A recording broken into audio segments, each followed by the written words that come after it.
কাশ্মীর উপত্যকার ঘন অন্ধকারাচ্ছন্ন রাত হঠাৎই যেন বিদ্যুৎ চমকের মতো আলোড়িত হয়ে ওঠে। রাত্রির স্তব্ধতা চিরে আকাশে ছুটে চলে আগুনের গোলা, মুহূর্তেই ধ্বংসের সংকেত বয়ে আনে। মাটি ছুঁয়ে পড়ে রাফালের ধ্বংসাবশেষ, রক্তিম আলোয় আকাশ লাল হয়ে ওঠে। সেই মুহূর্তেই প্রতিধ্বনিত হয় এক নীরব ঘোষণা। এই সংঘর্ষ আর কেবল উপমহাদেশের নয়, এটি চীনা প্রযুক্তির কূটচাল এবং সামরিক সক্ষমতার এক সুস্পষ্ট ইঙ্গিত। ভারতীয় রাফাল যুদ্ধবিমানের একযোগে পতনের এই ঘটনা শুধু দিল্লি নয়, পুরো বিশ্ব প্রতিরক্ষা মহলকে করে তুলেছে হতবাক। পাকিস্তান দাবি করেছে তাদের পাল্টা হামলায় কাশ্মীরি সীমান্তবর্তী অন্তত 3টি রাফাল ধ্বংস হয়েছে। এই দাবি আপাতত ভারত আনুষ্ঠানিকভাবে অস্বীকার করলেও স্যাটেলাইট চিত্র, খণ্ডিত ভিডিও ফুটেজ এবং সীমান্তবর্তী প্রত্যক্ষদর্শীদের বক্তব্য এই ঘটনার বিশ্বাসযোগ্যতা বাড়িয়ে তুলেছে। রাফাল, যার এক একটির মূল্য প্রায় $20 কোটি, যাকে ভারতীয় বিমান বাহিনীর অন্যতম মেরুদণ্ড হিসেবে গণ্য করা হয়, তা এইভাবে বিধ্বস্ত হওয়া মোদী প্রশাসনের সামরিক প্রস্তুতিকে প্রশ্নবিদ্ধ করে তুলেছে।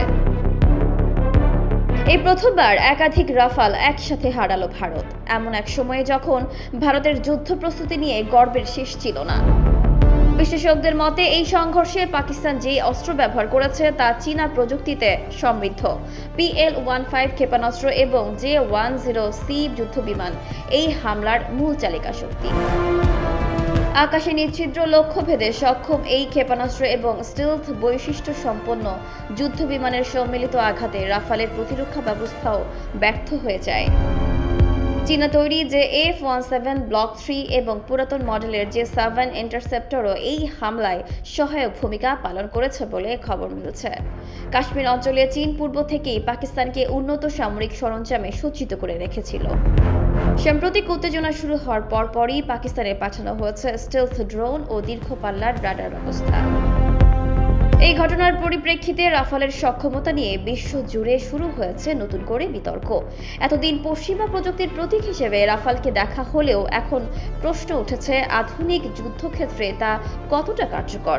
বিপরীতে চীনের অস্ত্র নির্মাতা প্রতিষ্ঠানগুলোর কদর যেন রাতারাতি বেড়ে গেছে।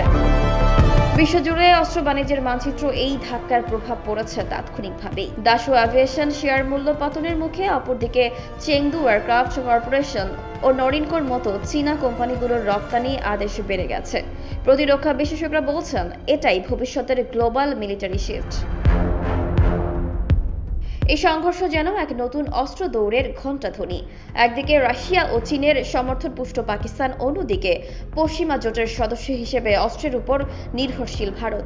কিন্তু যুদ্ধের ময়দানে কেবল দামি অস্ত্র নয়, প্রযুক্তির প্রজ্ঞা ও কৌশলী হয়ে উঠছে জয় পরাজয়ের মাপকাঠি। বিশেষজ্ঞরা বলছেন এই ঘটনাটি নিছক রণাঙ্গনের নয়, বরং এক জিওস্ট্র্যাটেজিক বার্তা। চীন এখন শুধু নিজের জন্য নয়, পাকিস্তানের মাধ্যমে ভারতের ঘাড়ে নিঃশব্দে চাপ সৃষ্টি করছে।